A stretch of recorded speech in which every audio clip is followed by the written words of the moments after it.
kasih Tuhan Yesus. Saat pagi ini kami datang kepada Engkau. Sebentar kami akan beribadah kepada Engkau. Mari terlebih dahulu Kau sucikan, kuduskan, Kau layakkan kami. Kau ampuni segenap dosa salah kami. Basuh setiap kami dengan kuasa darah-Mu Tuhan. Kami rindu memuji, meninggikan Engkau, mengagungkan Engkau. Terima kasih Tuhan. Kami siap memuji dan menyembah Engkau Tuhan. Biar Kau memberkati ibadah ini dari awal, pertengahan hingga akhirnya. Kami serahkan ibadah ini Tuhan, hanya di dalam nama Tuhan Yesus Kristus. Haleluya, haleluya, haleluya. Mari sama-sama kita akan nyanyikan lagu Kasih yang Begitu Besar.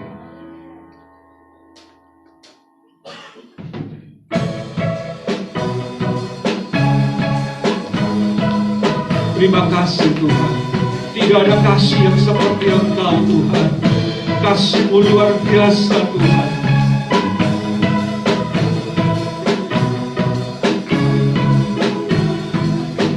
Begitu besar, lebih kuat dari dosa. Kasih yang menemukanku, selamatkan dan pulihkanku. Ku naikkan syukurku, ku tak akan berhenti memuji, meninggikan nama-Mu selalu, menari, memuliakan-Mu. Dibebaskan, dibangkitkan, hidup yang Kau berikan ini hanya untuk-Mu. Saya akan bersama-sama kami berdiri. Terima kasih Tuhan. Kami bersyukur kami punya Tuhan yang besar.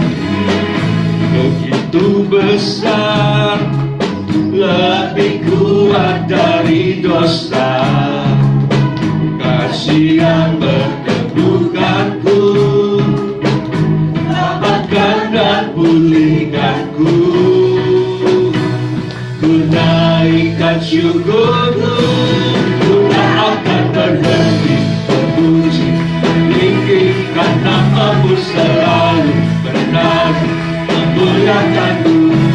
Dibebaskan, dibangkitkan, hidup yang Kau berikan ini hanya untuk-Mu.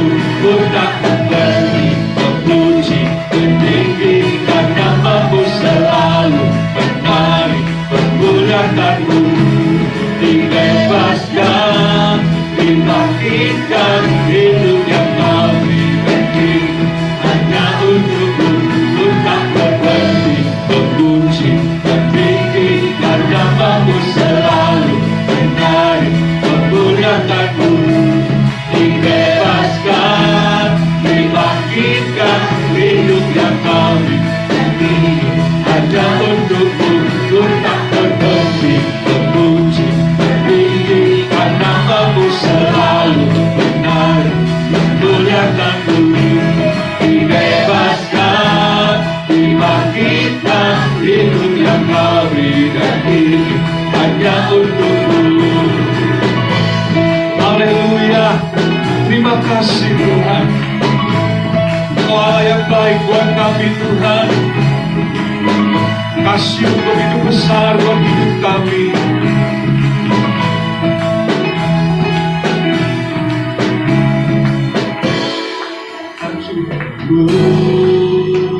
Ku naikkan syukur-Mu, ku tak akan berhenti memuji, meninggikan nama-Mu selalu, menari, memuliakan-Mu. Dibebaskan, dibangkitkan, hidup yang Kau berikan ini hanya untuk-Mu.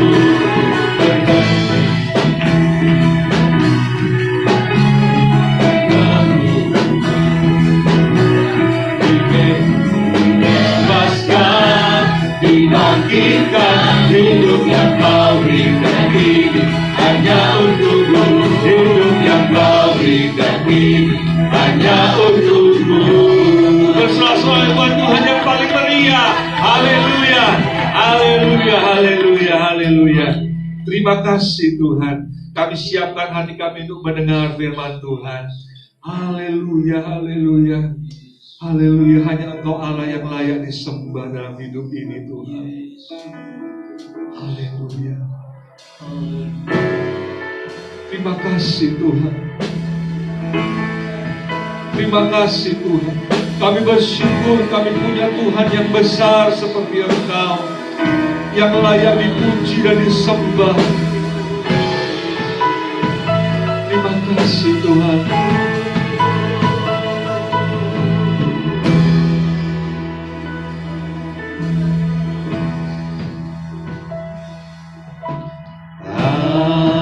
Alam semesta melukiskan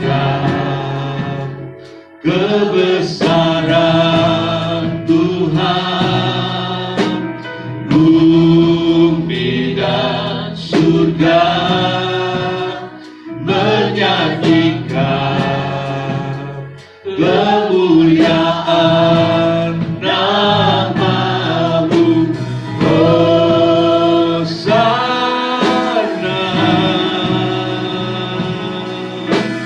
Hosana,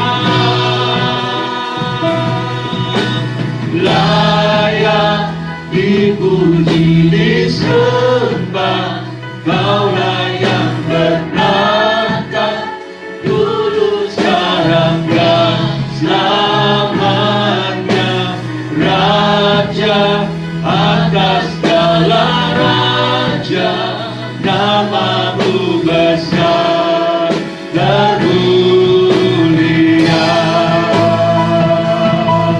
Alam semesta melukiskan betapa besarnya Engkau Tuhan. Alam semesta melukiskan kebesaran Tuhan, bumi dan surga menyanyikan kemuliaan nama-Mu. Hosana,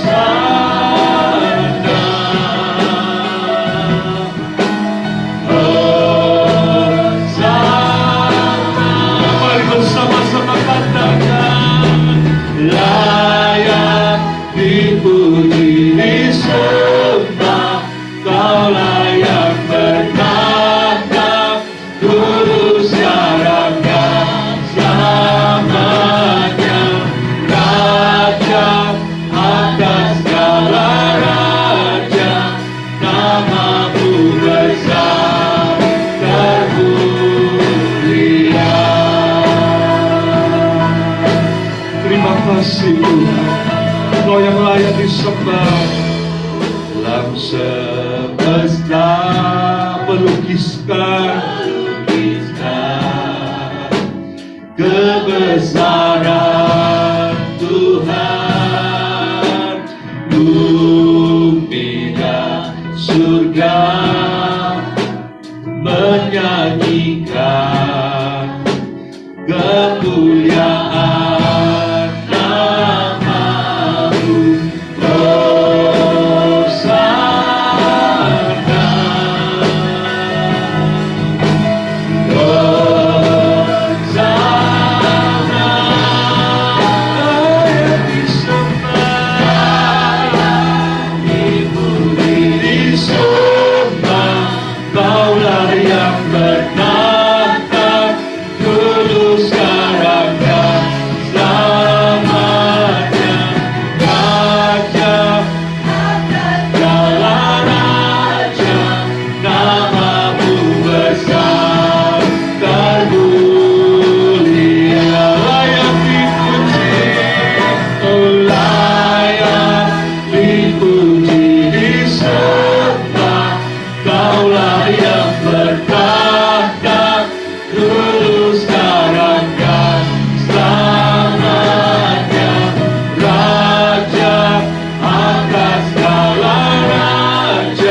dulu, sekarang, dan selamanya.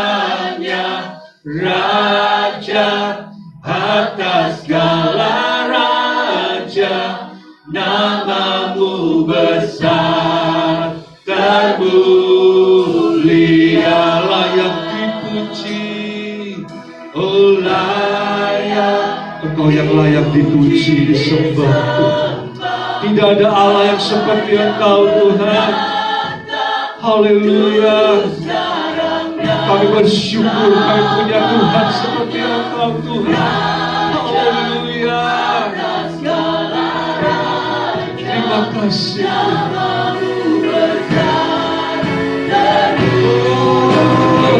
Haleluya, layak dipuji, disembah. Kaulah yang bertahta, dulu, sekarang, dan selamanya. Raja atas segala raja, namamu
sembah kami Tuhan, ini sembah kami. Haleluya. Mari masuk lebih dalam lagi dalam hadiratnya. Agungkan Dia. Haleluya. Haleluya. Ya haleluya. Mari gunakan waktu yang singkat ini untuk menyembah Dia. Beri pengagungan yang terbaik bagi Dia. Agungkan Tuhan. Beri pujian yang terbaik. Iya, haleluya. Engkau yang layak terima sembah kami Tuhan. Haleluya. Kami bermasmur. Kita masuk lebih dalam lagi dalam hadirat-Nya, dalam ruang kudus. Haleluya. Mari bermasmur bagi Dia. Agungkan Dia. Haleluya. Haleluya. Ya haleluya. Haleluya.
Layak dipuji, disembah, Kaulah yang bertahta, dulu, sekarang, dan selamanya.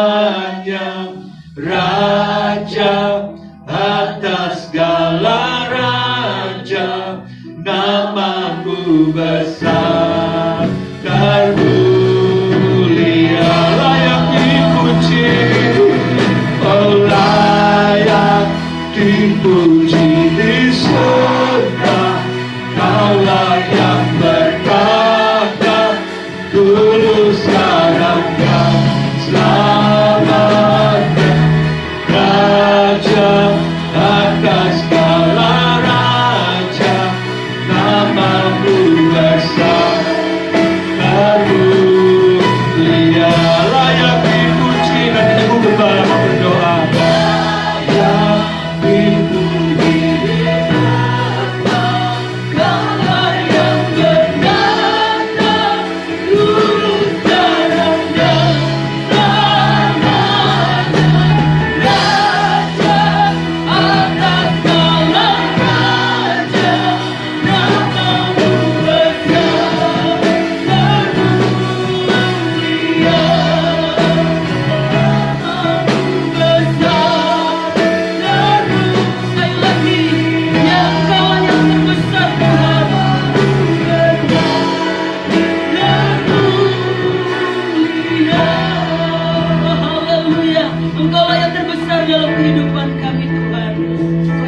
tinggikan, kami muliakan dalam hidup kami.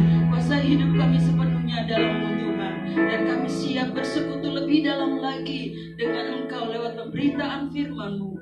Kuasa firman-Mu berkarya di tengah-tengah ibadah kami.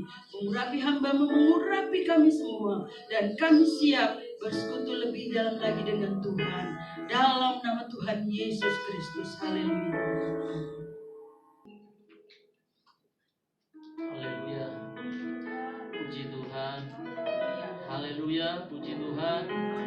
Amin. Saya ucapkan selamat pagi buat kita semua. Salam sejahtera dalam kasih Tuhan Yesus Kristus. Baik Bapak Ibu yang ada di tempat ini maupun yang ada di rumah masing-masing. Salam dalam kasih Tuhan Yesus Kristus. Dan saya percaya bahwa pagi ini Tuhan sedang bekerja di setiap hati kita. Yang terbuka bagi Tuhan, sudah nikmati terus kehadiran Tuhan. Baik yang ada di sini maupun yang ada di rumah, percaya bahwa Tuhan ada dan Dia sedang bekerja di setiap hati kita. Lebih lagi kita buka hati buat Tuhan melalui firman Allah pagi hari ini. Mari kita buka surat Paulus kepada jemaat di Efesus. Efesus pasalnya yang pertama. Ayatnya yang ketiga dan ayat yang keempat. Efesus pasal 1 ayat 3 dan ayat 4. Mari kita bersama membaca firman Tuhan ini. Saya hitung sampai 3, kita mulai. 1, 2, 3.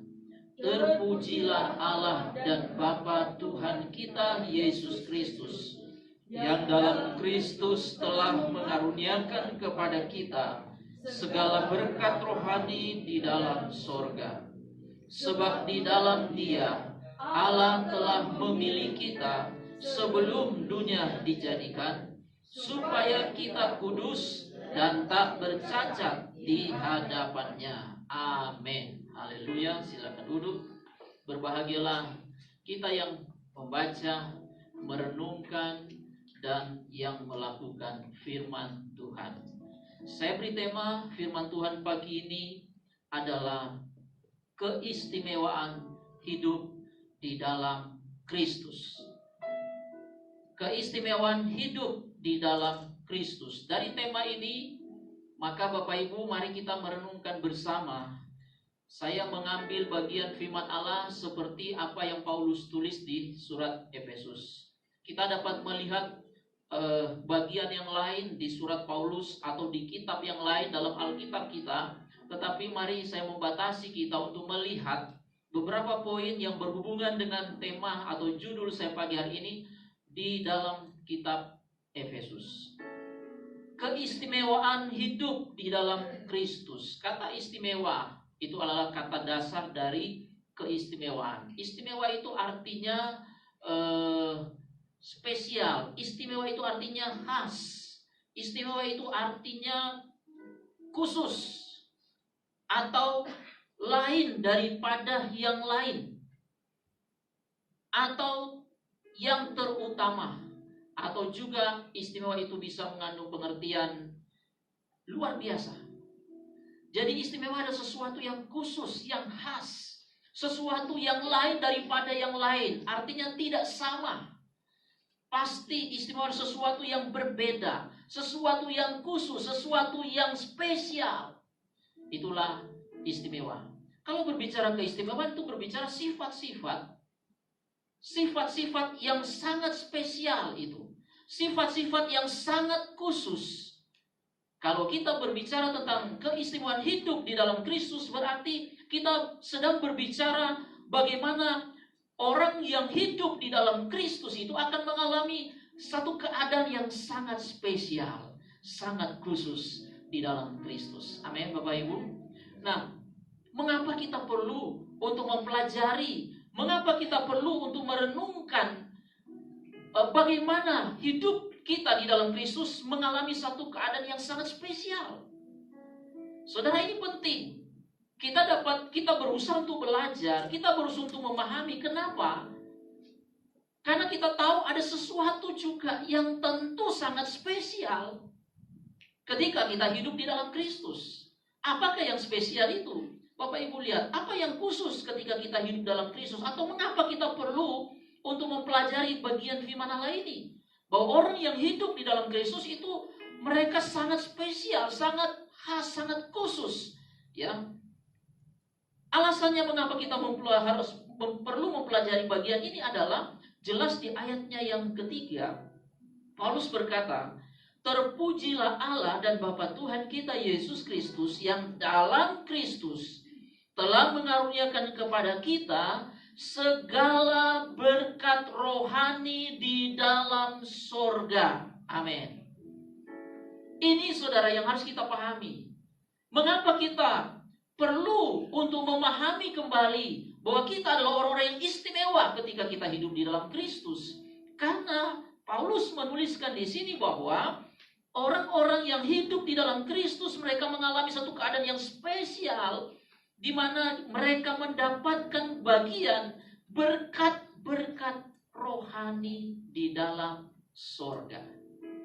Nah, saudara, ini tidak dapat dimiliki oleh orang-orang yang di luar Kristus. Hanya orang-orang yang hidup di dalam Kristus yang mengalami satu keadaan yang spesial ini, di mana mereka akan memperoleh berkat-berkat rohani di dalam surga.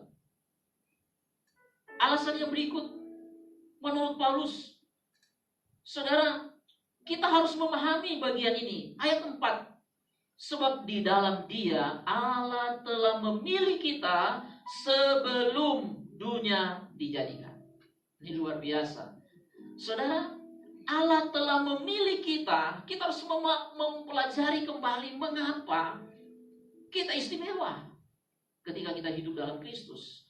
Karena saudara dan saya yang hidup dalam Kristus itu dikatakan oleh Paulus, Tuhan telah memilih kita sebelum dunia dijadikan.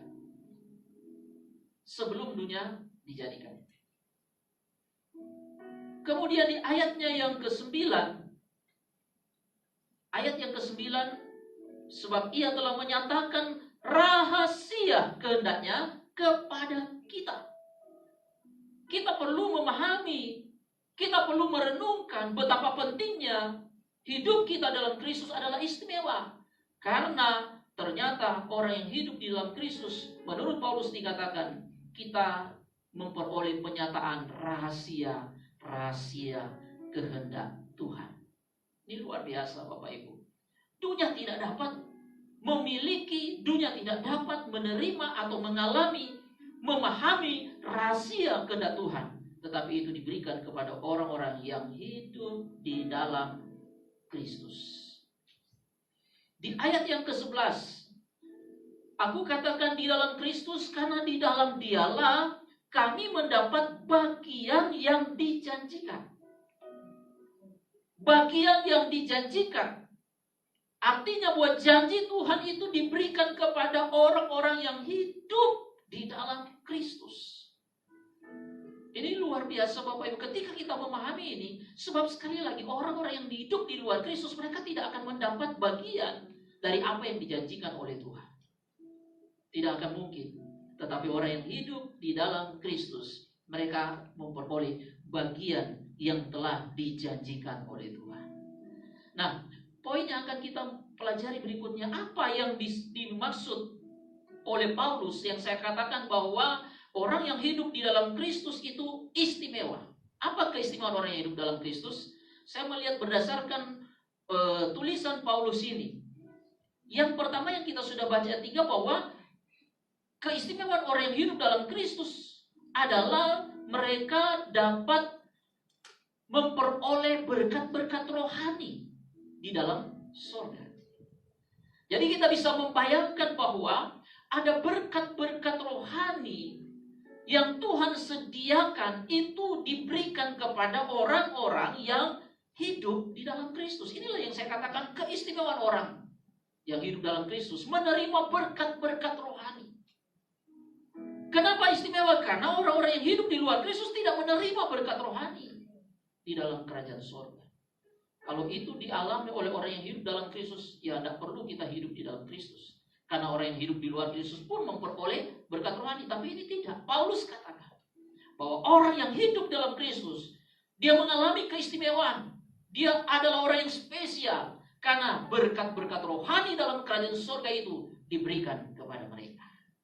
Yang berikut dikatakan Paulus. Ayat yang kelima dalam Efesus pasal 1 ini. Dalam kasih ia telah menentukan kita dari semula oleh Yesus Kristus untuk menjadi apa? Anak-anak Tuhan. Haleluya. Apa keistimewaan orang yang hidup dalam Kristus? Selain berkat-berkat rohani disediakan bagi mereka. Keistimewaan berikut menurut Paulus adalah mereka menjadi atau ditentukan oleh Allah menjadi anak-anak Allah. Saudara yang hidup di dalam Kristus, saudara yang ada di sini, saudara yang ada di rumah yang sedang menyaksikan atau mengikuti ibadah ini, mendengar firman, kita adalah orang-orang yang hidup di dalam Kristus. Kita istimewa, kita spesial. Mengapa? Karena Dia menjadikan kita istimewa. Kita adalah orang-orang yang ditentukan untuk menjadi anak-anak Tuhan. Haleluya. Saudara, kita adalah anak-anak Tuhan. Kita spesial. Menjadi seorang anak seorang pejabat, anak seorang pemimpin yang terkenal, itu sudah menjadi sesuatu yang istimewa. Apalagi kita menjadi anak Tuhan, itu lebih spesial lagi. Haleluya. Lebih istimewa. Kita ditentukan menjadi anak-anaknya. Ayat yang ke-7. Sebab di dalam Dia dan oleh darahnya kita beroleh penebusan, yaitu pengampunan dosa menurut kekayaan kasih karunia-Nya. Saudara, keistimewaan yang berikut menurut Paulus. Orang yang hidup di dalam Kristus, dia dikatakan oleh Paulus di ayat yang ke-7, dia beroleh penebusan. Penebusan, pengampunan dosa oleh darah Kristus. Tidak ada penebusan bagi mereka yang hidup di luar Kristus. Tapi ketika kita hidup di dalam Kristus, saudara, kita orang-orang istimewa. Kenapa? Kita sudah ditebus. Kita memperoleh penebusan melalui darah Kristus. Darah Yesus yang tertumpah di kayu salib menjadikan kita orang-orang yang hidup di dalam Dia menjadi istimewa. Kita ditebus melalui darah Yesus. Haleluya Bapak Ibu. Poin berikut Paulus katakan. Ayatnya yang ke-13.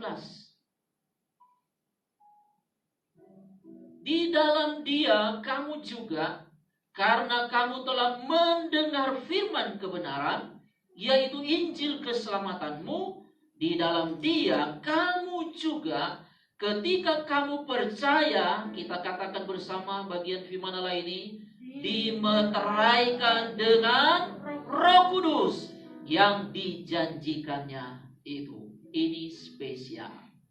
Ini keistimewaan. Kita yang hidup di dalam Kristus, kita dimeteraikan dengan Roh Kudus. Saudara, orang yang dimeteraikan dengan Roh Kudus bukanlah orang sembarangan. Bukan orang asal-asalan. Tapi kita orang-orang yang hidup di dalam Kristus, kita dimeteraikan dengan Roh Kudus. Saudara, istimewa. Karena di dalam kita ada Roh Kudus. Amin. Kita sudah mempelajari minggu yang lalu bagaimana pekerjaan Roh Kudus itu begitu luar biasa.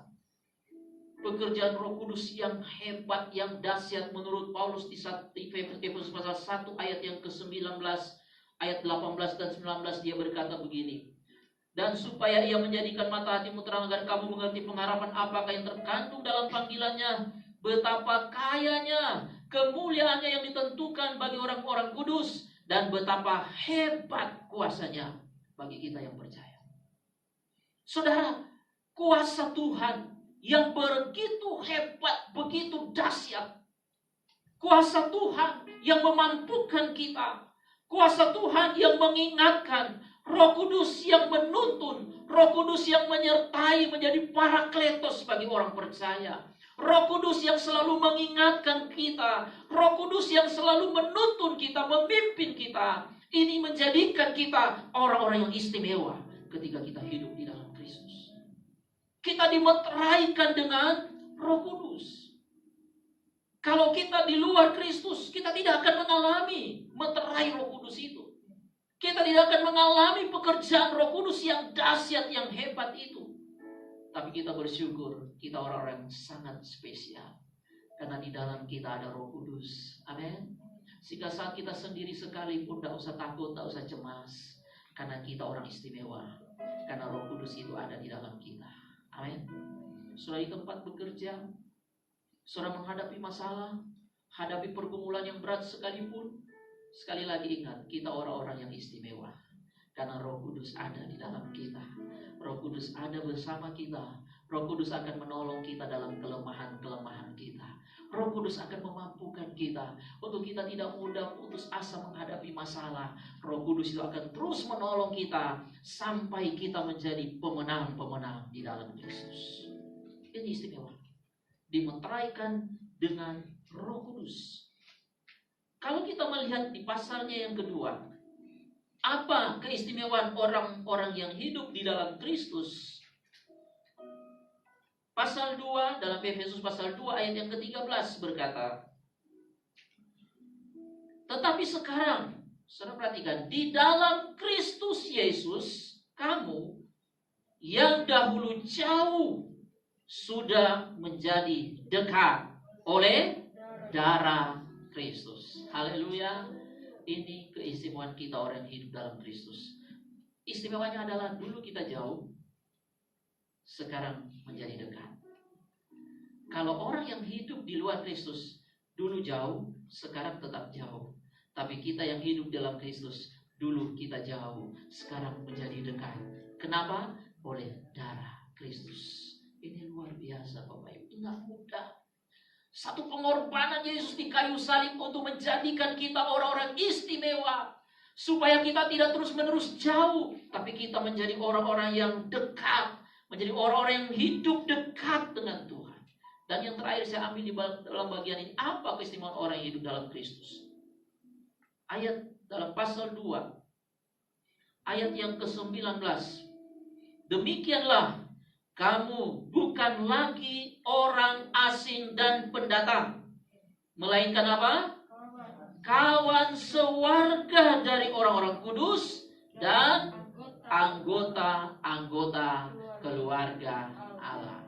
Oh haleluya. Ini keistimewaan kita, orang-orang yang hidup di dalam Kristus. Kita adalah anggota keluarga Allah. Luar biasa. Jadi tidak ada lagi yang berkata, oh saya keluarga si A. Kalau saya punya marga Rindengan, saya keluarga Rindengan. Jadi saya hanya dibatasi dengan marga saya karena saya keluarga ini. Tidak, tapi orang yang hidup di dalam Kristus, istimewanya adalah mereka menjadi anggota keluarga Allah. Amin. Siapakah Allah kita? Kita sudah pelajari beberapa waktu yang lalu. Bagaimana siapakah Allah kita? Dan kalau kita memahami bahwa kita adalah keluarga Allah, kita tahu bahwa Allah kita Allah yang hebat, Allah yang luar biasa, Allah pencipta langit bumi dan segala isinya. Dia Allah yang kaya, Dia Allah yang memiliki segala sesuatu. Ketika kita menjadi istimewa karena kita hidup dalam Kristus, kita menjadi keluarga Allah. Berarti kita juga berhak untuk menerima bagian seperti Paulus katakan di dalam ayat 4 tadi. Bagian berkat-berkat dari dalam sorga itu. Amin. Haleluya. Apa yang harus kita khawatirkan hari ini Bapak Ibu? Dunia semakin hari bukan semakin baik. Banyak orang yang sedang menjerit. Banyak orang yang sedang mengalami penderitaan, kesukaran dan lain sebagainya. Dan itu firman Allah memang akan terjadi. Tapi orang yang hidup dalam Kristus, ingat kita orang-orang istimewa. Karena kita adalah anggota keluarga Allah. Kalau kita keluarga Allah, Allah tidak mungkin membiarkan kita. Dia tidak mungkin membiarkan meninggalkan saudara alami kesusahan terus-menerus. Dia tidak akan mungkin membiarkan kita mengalami penderitaan terus-menerus. Tapi Dia selalu ada bersama dengan kita. Karena kita bagian dari keluarga Allah. Luar biasa. Itu sebabnya ketika kita memahami kita orang-orang yang istimewa, apa yang harus kita lakukan? bagaimana sikap kita terhadap keistimewaan kita yang hidup dalam Kristus itu. Karena kita sudah menjadi bagian dari rencana Allah, kita menjadi orang yang istimewa, maka apa yang harus kita lakukan? Bagaimana sikap kita, Bapak Ibu? Saya memberikan beberapa poin secara cepat. Yang pertama, kita melihat dalam Efesus pasalnya yang ke-1 tadi, ayatnya yang ke-17. Efesus pasal 1 ayat 17, saya bacakan. Dan meminta kepada Allah Tuhan kita Yesus Kristus, yaitu Bapa yang mulia itu, supaya Ia memberikan kepadamu roh hikmat dan wahyu untuk mengenal Dia dengan benar. Saudara, jemaat Efesus adalah termasuk jemaat yang bertumbuh secara rohani. Jemaat yang Paulus katakan, aku mengucap syukur ketika melihat jemaat yang bertumbuh secara rohani. Mereka bertumbuh dalam iman, dalam kasih, dalam pengharapan mereka. Tetapi saudara perhatikan ayat yang ke-17. Paulus berkata, aku berdoa, aku meminta kepada Allah Tuhan Yesus Kristus, Bapa yang mulia itu, supaya Ia memberikan kepadamu, roh hikmat dan wahyu untuk mengenal Dia dengan benar. Saya renungkan bagian firman Allah ini, Bapak Ibu. Sebelum Paulus menyatakan dalam ayat ini, dia memuji bagaimana hidup rohani jemaat Efesus.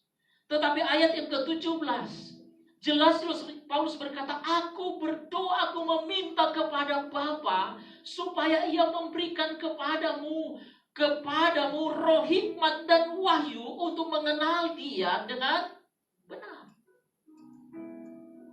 Kalau bagian firman Allah, saya menanggapi bahwa jemaat yang bertumbuh secara rohani sekalipun, ternyata masih ada hal-hal yang perlu untuk diperhatikan.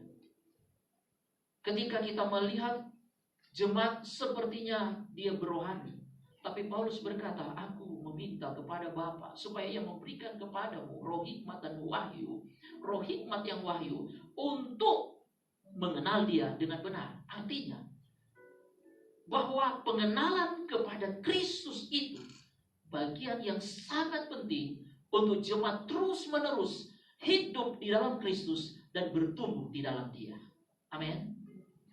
Tanpa pengenalan yang benar kepada Kristus, saudara bisa saja hari-hari ini saudara hidup dalam Kristus. Saudara dikatakan orang-orang yang bertumbuh secara rohani, tetapi tanpa pengenalan yang benar tentang Kristus itu, karena kita tidak diberikan roh hikmat dan wahyu untuk memahami Kristus, untuk mengenal Kristus, maaf Bapak Ibu, mungkin bisa saja pada waktu-waktu yang akan datang,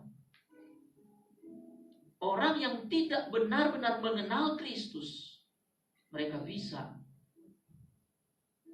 mengundurkan diri, meninggalkan Kristus, hidup di luar Kristus. Kenapa? Tidak memiliki roh hikmat dan wahyu untuk mengenal Dia dengan benar. Banyak orang ketika percaya kepada Kristus, dia berkata, aku percaya Yesus mati, Yesus menyelamatkan saya. Tetapi ketika proses berjalan, Tuhan izinkan dia harus menghadapi berbagai macam ujian, berbagai macam pencobaan. Maka orang yang tidak mengenal Kristus dengan benar akan mudah untuk mundur dan meninggalkan Tuhan. Kalau saudara sudah baca firman yang saya kirim tadi pagi melalui Mansur Victor, orang Israel, mereka harus dihitung jumlah mereka. Sensus. Tuhan suruh Musa, sensus setiap orang Israel. Kemudian dari setiap suku ada pemimpin-pemimpin yang dipilih untuk memimpin setiap suku. Kemudian orang-orang laki-laki yang di atas 20 tahun, mereka dipilih untuk siap berperang. Ketika disensus, apa tujuannya? Ternyata Bapak Ibu, Tuhan mau orang Israel benar-benar siap untuk berperang melawan musuh. Karena mereka sedang ada di padang gurun menuju ke tanah perjanjian. Mereka harus diproses melalui padang gurun, proses padang gurun. Mereka harus menjadi orang-orang atau umat Tuhan yang siap untuk berperang. Siap untuk berperang. Tapi kenyataannya, mereka ternyata tidak siap untuk berperang. Kenapa? Mereka mati di padang gurun bukan karena dibunuh oleh lawan mereka atau musuh mereka. Tapi mereka mati karena mereka kurang percaya kepada Tuhan yang membawa mereka keluar dari Mesir. Mereka kurang percaya, mereka bersungut-sungut, mereka mengomel sama Tuhan ketika mereka menjalani proses padang gurun. Akhirnya mereka mati binasa. Bukan karena musuh, tapi karena mereka tidak percaya dan suka bersungut-sungut sama Tuhan. Kenapa? Mereka tidak berkata, aku tidak mampu menghadapi proses di padang gurun. Ini gambaran orang percaya. Kita untuk percaya kepada Tuhan, kita menerima Kristus. Bukan berarti hidup kita aman, nyaman. Bukan berarti kita tidak punya masalah.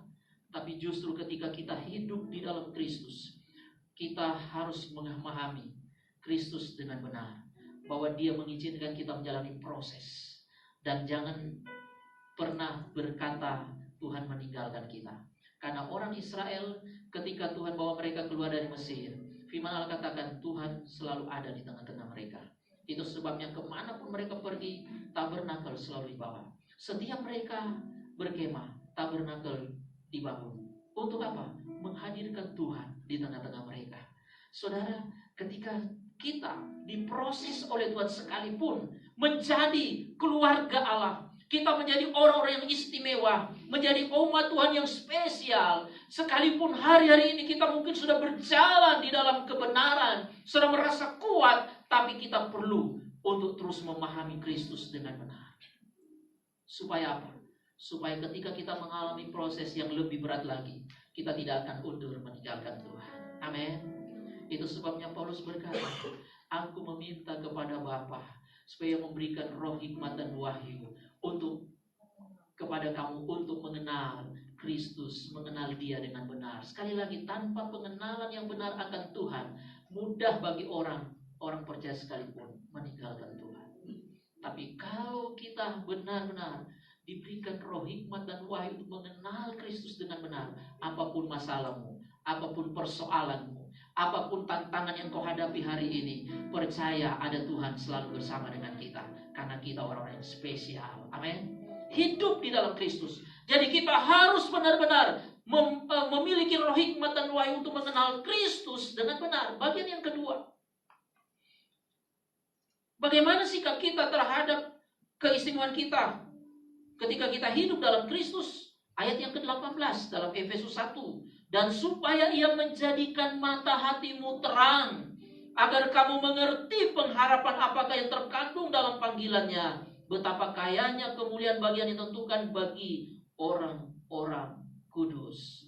Poin yang kedua yang Paulus minta kepada Tuhan untuk jemaat Efesus adalah dia berdoa, dia meminta supaya Tuhan menjadikan mata hatimu terang. Menjadikan mata hatimu terang. Kenapa? Supaya mereka mengerti pengharapan apakah yang terkandung dalam panggilannya. Saudara, kalau mata hati kita tidak diterangi oleh Kristus, kita tidak akan dapat memahami segala rencana Tuhan. Kita tidak akan dapat memahami kehendak Tuhan dalam hidup kita. Itu sebabnya Paulus berkata, aku minta supaya jadikan mata hatimu terang, supaya kamu dapat mengerti pengharapan apakah yang terkandung dalam panggilannya. Saudara, saya menjadi istimewa karena Tuhan punya rancangan-rancangan yang indah dalam hidup kita. Saya percaya Allah menjadikan kita istimewa. Pasti ada rencana Tuhan yang mulia dalam hidup kita. Tapi kita harus menjadikan mata hati kita terang untuk kita memahami apa yang Tuhan rancangkan dalam hidup kita. Kalau ini kita miliki, mata hati kita terang, kita dapat memahami kehendak Tuhan. Kita diterangi oleh kuasa Tuhan, maka kita dapat mengerti kehendak Tuhan dalam hidup kita. Maka saudara dan saya percaya bahwa kuasa Tuhan itu akan terus menjadikan kita orang-orang yang tetap hidup dalam Kristus dan mengalami keistimewaan di dalam Dia. poin yang ketiga, di ayat yang ke-22.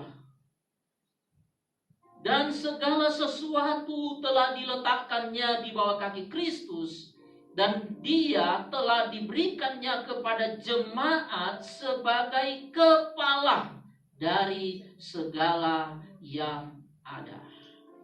Jemaat dijadikan kepala dari segala yang ada. Kristus menjadikan kepala dari jemaat, saudara. Jadi, saudara, artinya bahwa apa yang harus kita lakukan sebagai orang-orang yang hidup dalam Kristus, menjadikan Kristus itu sebagai kepala. Kita berusaha untuk menjadikan Kristus itu sebagai kepala dalam hidup kita. Kepala itu artinya Dia yang menjadi pemimpin kita. Dia yang mengatur seluruh aspek hidup kita. Dia yang akan mendorong kita, Dia akan memimpin kita untuk kita terus ada di dalam kebenaran, di dalam kehendaknya. Itu artinya kita menjadikan Dia kepala. Kristus harus menjadi kepala dalam hidup kita. Kalau itu yang kita lakukan, maka saya percaya Bapak Ibu, Dia tidak akan membiarkan kita. Dia tidak akan meninggalkan kita sendiri. Bagaimanapun keadaan kita pagi hari ini, mari kita tetap hidup di dalam Kristus. 1 Yohanes pasal yang kedua ayat yang terakhir. 1 Yohanes pasal yang kedua ayat 6. Saya ajak kita baca bersama firman Tuhan ini, baik saudara yang ada di sini maupun di rumah. 1 Yohanes 2 ayat 6. 1, 2, 3. Barang siapa mengatakan bahwa ia ada di dalam Dia, ia wajib hidup sama seperti Kristus telah hidup. Haleluya. Bagaimana respon, sikap kita terhadap Kristus yang menjadikan kita istimewa ketika kita hidup dalam Dia adalah, firman Allah katakan, kalau kita berkata saya hidup di dalam Kristus, maka kita harus hidup sama seperti Kristus. Sama seperti Kristus itu berbicara tentang bagaimana karakter kita, perilaku kita harus sama seperti Kristus. Sehingga kemanapun kita pergi, Kristus itu ada.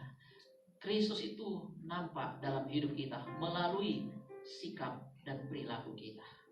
Mari kita hidup di dalam Kristus, karena kita orang istimewa. Sehingga kita dapat mengalami satu kenyataan hidup orang-orang yang istimewa dalam Dia. Dia tidak akan pernah meninggalkan kita. Sekali lagi pagi hari ini, pandang Dia dengan iman. Jangan sampai kita keluar dari jalan Tuhan. Jangan sampai kita hidup di luar Tuhan. Mari tetap hidup di dalam Kristus. Karena kalau kita tetap hidup dalam Kristus, kita akan menjadi orang yang spesial, orang yang khusus. Kita mengalami kuasa Tuhan yang luar biasa. Pandang Dia dengan iman pagi hari ini. Kita mau datang kepada Tuhan. Mari saudara buka hatimu. Saudara di rumah, saudara ada di sini sekalipun, pandang Dia dengan iman.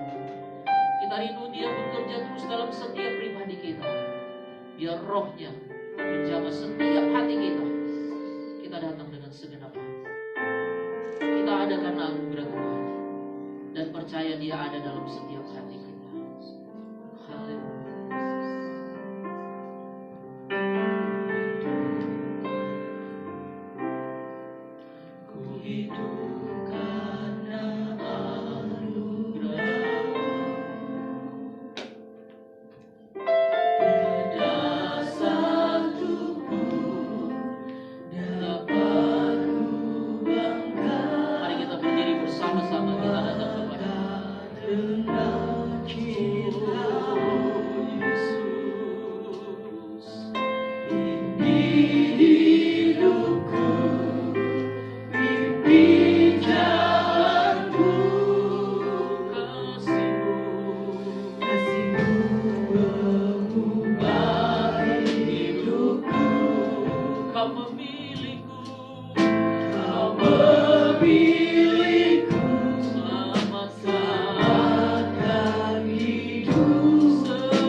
Karena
kuasa-Mu. Kami bangga memiliki Allah seperti-Mu. Kami memiliki keistimewaan hidup di dalam Engkau. Kami bersyukur karena kami adalah orang yang istimewa. Kami orang-orang yang spesial. Kami orang-orang yang menerima bagian dalam kerajaan-Mu. Kami bersyukur kami menerima janji-janji ilahi dari Tuhan. Pagi ini Bapak kami berdoa biar kuasa-Mu melawat kami semua. Baik yang ada di sini maupun di rumah masing-masing. Pergumulan, masalah, persoalan apapun yang kami hadapi, kami tetap percaya ketika hidup kami ada di dalam Engkau, maka Engkau pasti menjadi jaminan dalam hidup kami. Engkau pasti menjadi jawaban dalam hidup kami. Engkau pasti akan berperang ganti kami, sehingga kami menjadi umat-umat pemenang di dalam Kristus. Terima kasih Bapa. Terima kasih buat firman-Mu. Roh Kudus bekerja terus di setiap kami. Kami bersyukur. Kami berdoa terus buat umat-umat Tuhan dalam kelemahan harian ini. Kuatkan mereka. Mereka yang sakit di sini maupun di rumah. Bapak kami berdoa di dalam nama Yesus. Tuhan jamah. Tuhan sembuhkan di dalam nama Yesus. Kami berdoa buat bangsa kami. Tuhan berkati. Tuhan pulihkan bangsa kami. Berkati pemerintahan kami. Aparat keamanan. Para medis yang sedang bekerja keras hari ini. Tuhan berkati dalam nama Yesus. Tuhan nyatakan kuasa-Mu. Semua kami sudah diberkati Tuhan. Dan ketika kami pulang sebentar kami terima berkat Tuhan. Setiap persembahan-persembahan kami Tuhan berkati. Sekarang angkat tanganmu dan terima berkat Tuhan. Saudara pulanglah, terimalah berkat, rahmat, anugerah, damai sejahtera dari Allah Bapa. Cinta dan kasih sayang dari Tuhan Yesus Kristus. Dan dalam persentuhan Allah Roh Kudus menyertai dan memberkati kita semua. Hari ini besok, bahkan sampai selama-lamanya. Pulanglah dan terimalah berkat Tuhan ini dalam nama Tuhan Yesus Kristus. Haleluya. Sudah diberkati katakan amin. Haleluya. Tuhan